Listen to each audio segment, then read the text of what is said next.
bien sabemos, la estructura socioeconómica es un concepto clave para entender cómo se organiza y se distribuye la riqueza dentro de una sociedad.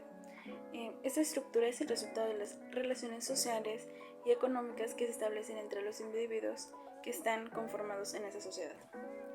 La estructura socioeconómica está compuesta por una serie de elementos interrelacionados, como el sistema económico, las relaciones de producción, la distribución de la riqueza, la propiedad y el control de los medios de producción, las instituciones políticas y legales y las formas de organización social. Estos elementos interactúan y se influyen mutuamente, dando lugar a una estructura socioeconómica única para cada sociedad. La estructura socioeconómica tiene un impacto significativo en la vida de las personas y en la forma en que se organizan y toman sus decisiones. Por ejemplo, la distribución de la riqueza y el acceso de los recursos puede influir en la movilidad social y la desigualdad en una sociedad. Además, la estructura puede determinar la capacidad de las personas para acceder a servicios básicos como la educación, la salud y la vivienda. Por otro lado, tenemos a la economía. La economía es una de las principales componentes de la estructura socioeconómica de una sociedad. La economía se refiere a la producción, la distribución, el consumo de los bienes y servicios de la sociedad y está relacionada con las relaciones de producción, la propiedad y el control de los medios de producción y la distribución de la riqueza. La economía influye en la estructura socioeconómica de una sociedad de diversas maneras. Por ejemplo, el tipo de sistema económico que se adapta en una sociedad, como el capitalismo, el socialismo o el comunismo, puede tener un impacto significativo en la forma que se distribuyen los recursos y en la desigualdad económica. Asimismo, la economía puede influir en la movilidad social, ya que la acumulación de riquezas y recursos puede permitir a las personas obtener una mayor posición social. Por otro lado, también tenemos al poder. El poder es otro elemento muy importante dentro de la estructura socioeconómica de una sociedad. El poder se refiere a la capacidad de una persona o un grupo para influir en las decisiones y acciones de otros individuos o grupos. Puede estar relacionado con la propiedad y el control de los medios de producción, así como la posición social y la riqueza. El poder puede tener un impacto significativo en la forma en que se organiza y distribuye la riqueza y los recursos de una sociedad. Por ejemplo, aquellos con poder económico pueden influir en las políticas públicas y en las decisiones empresariales, lo que puede llevar a una mayor desigualdad económica y social. Además, el poder también puede estar relacionado con otros elementos de la estructura socioeconómica, como las instituciones políticas y legales. Por ejemplo, aquellos con poder político pueden influir en la legislación y las políticas públicas, lo que puede afectar la distribución de los recursos y la justicia social. Yo les voy a hablar sobre los conceptos básicos de la superestructura, que pues en pocas palabras para resumirlo es todo aquello que es ideológico, jurídico, político, religioso, entre esas cosas. Todo lo que es ideológico, jurídico, político y social es lo que conforma la superestructura en nuestra sociedad. Es todo aquello ideológico, lo que está en nuestras mentes, lo que pensamos, lo que percibimos, todo lo que promulgamos, todo eso es lo que vendría siendo la superestructura. Ahora me toca hablar sobre la infraestructura. ¿Y qué es esto? Es todo aquello que está conformado por el servicio de telecomunicaciones, los edificios públicos, todo aquello que viene siendo la red vial, el sistema de desechos, etcétera, etcétera. Es todo aquello que es parte de nuestra sociedad en cuanto a lo que nos ayuda el día al día. En caso, por ejemplo, los edificios públicos pueden ser para generar empleos. El servicio de telecomunicaciones es para mantenernos informados entre nosotros y todas esas cosas vendrían en la infraestructura. En México, las actividades económicas se dividen en 3 grandes sectores, empezando así por el sector primario o de producción, este siendo el que abarca todas las actividades agrícolas y ganaderas, siendo otras de estas la silvicultura, apicultura, acuicultura, pesca y caza. Estas actividades, como su nombre lo indica, se dedican directamente a la producción y o extracción de materiales directamente de su medio ambiente, dando así los recursos necesarios para que el siguiente sector pueda ocuparlos. Ahora pasamos con el sector secundario o de transformación. Este, como su nombre lo indica, se dedica a transformar las materias primas que el anterior sector produjo para obtener justamente otras materias primas. Entre estos se encuentran las actividades agroindustriales, la producción de alimentos procesados, el plástico, los textiles, la industria automotriz, entre otros. Pasando ahora con el sector terciario o de servicios. Este comprende todas las actividades que justamente ofrecen un servicio a la comunidad. Puede ser desde turismo, sanidad, educación, finanzas, entre muchos otros. Esto lo logran tomando las materias primas producidas por los dos anteriores sectores para poder ofrecer el servicio directamente a las familias mexicanas.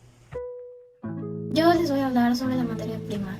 La materia prima es todo material que se extrae de la naturaleza y que después de pasar por un proceso de transformación se emplea para producir bienes de consumo, productos de energía. Estos materiales forman la base de nuestra economía, ya que las materias primas son necesarias para la producción de alimentos, energía y cualquier producto que las necesite. También es importante hablar sobre los recursos naturales, los cuales son aquellos que existen en la naturaleza. Hay dos tipos, los bióticos, que son los organismos vivos, y los abióticos, que son los que no tienen vida, pero que viven con los alimentos. A su vez, estos recursos son esenciales para la vida en el planeta Tierra, tanto para los animales, las plantas y para nosotros los seres humanos. Respecto a la economía y todo eso, consideramos que una gestión adecuada de los recursos humanos es una clave para poder impulsar la creación económica de las empresas, pero pues igualmente hay que cuidarlos, ya que los recursos son limitados. Ahora pasamos a los bienes y servicios, que para entender la raíz o en base de eso, qué es lo que significa este concepto, es pues un bien. Un bien es todo eso tangible que podemos adquirir nosotros como personas, clientes, que podemos tener en nuestras manos físicamente. Y un servicio viene siendo todo lo intangible, lo que vendría siendo un servicio médico, un servicio de transporte, un servicio de compra, etc. Eso vendría siendo un bien, algo tangible, y un servicio, algo intangible. Ahora vamos con la industria petrolera y la industria turística. Por el lado de la industria petrolera tenemos que ha sido como tal principalmente la fuente de energía y fuente de calor, al igual que uno de los principales determinantes para la economía de nuestro país. Esta ha requerido regulación constante de la industria y de sus procesos, con el propósito de garantizar la calidad del producto, la administración de los recursos y el correcto cuidado de nuestro medio ambiente. Mientras que la industria del turismo es una organización integral para la producción de un producto turístico, la cual generalmente incluye hoteles, recursos, empresas turísticas, entre otros, que van desde organizaciones, instituciones particulares, que todos estos ofrecen servicios justamente a los turistas, esto con el fin de apoyar a la economía y al reconocimiento de nuestro país. La superestructura en Yucatán se basa en la compleja organización que permite la correcta regulación de los bienes y servicios ofrecidos por el Estado. Aquí en Mérida tenemos múltiples ejemplos de organizaciones gubernamentales, como lo son la CGEI, el IBCEI, la SJUVE, entre muchos otros organismos que priorizan y dan seguimiento a diversas acciones del mercado y del gobierno.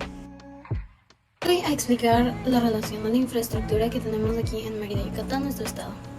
La ciudad de Mérida y el estado de Yucatán gozan de una infraestructura en desarrollo que está llamando mucho la atención del resto de otros países. Un punto principal y muy importante es la inversión tanto pública como privada en los sistemas y esquemas de seguridad, que no solo involucran a los funcionarios públicos, sino a todos los que toman las decisiones y también incluyendo a los ciudadanos del estado. Mauricio Vila Dosal, el cual es el presidente municipal de Mérida, Yucatán, anunció que la inversión de este año para obras de infraestructura y desarrollo social en el estado será de 1,000 millones de pesos, lo que permitirá reducir la brecha de desigualdad y mejorar el bienestar de los ciudadanos. Dicha inversión se distribuirá en diferentes proyectos en beneficio de la ciudadanía. Uno de ellos es el Mérida Incluyente, que contempla obras de infraestructura o servicios públicos para el desarrollo social y económico de Mérida. Contempla el mejoramiento de calles, nuevas vialidades, construcción de parques e infraestructura de vivienda. Uno de los ejemplos más notorios sobre la infraestructura es el que mencionaba anteriormente, el cual es la remodelación del Malecón de Progreso, ya que el objetivo es para beneficio de familias. Como parte de estos trabajos se implementaron ciclovías, se pavimentaron calles y se renovaron banquetas. También se integró la iluminación urbana y arquitectónica en todo el tramo.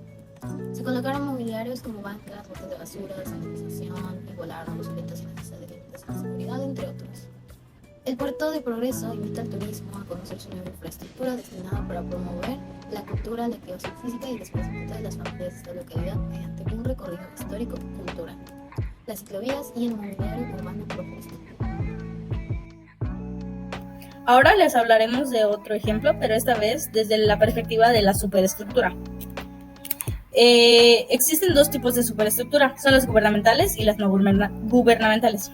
Aquí en Mérida tenemos superestructuras gubernamentales, por ejemplo la CEGEI, el IBCEI o también conocida como el Instituto de Becas y Crédito Educativo del Estado de Yucatán, que es creo que la encargada de proporcionar las becas a los estudiantes.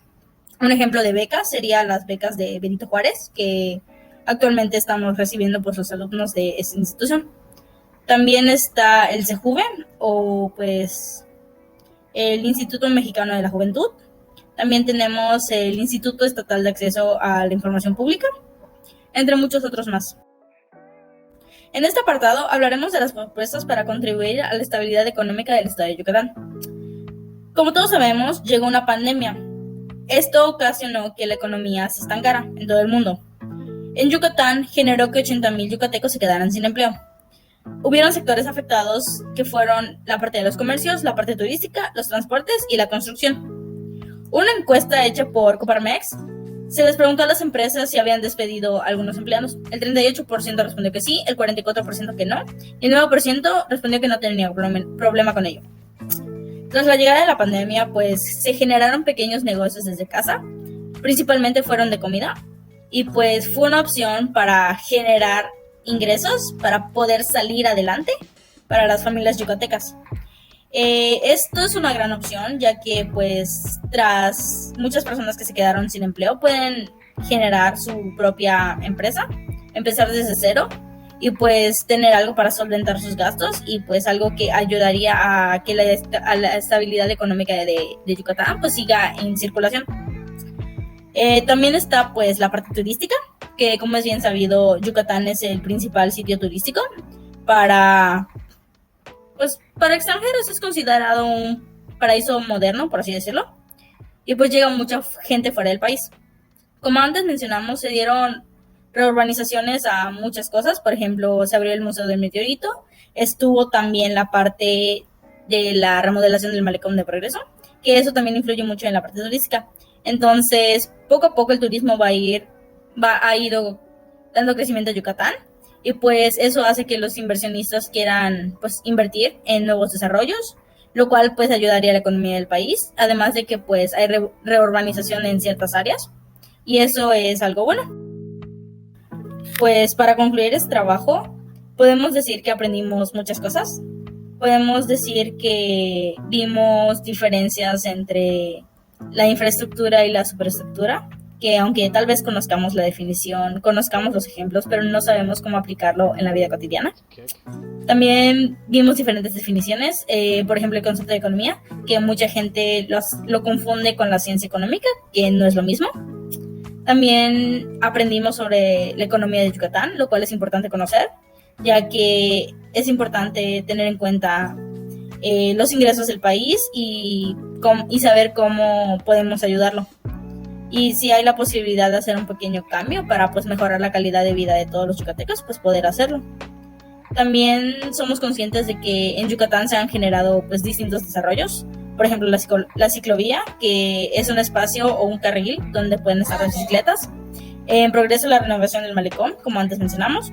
Y también está lo del Museo del Meteorito, que es un museo dedicado a la historia de los dinosaurios y distintos métodos de exploración y demás.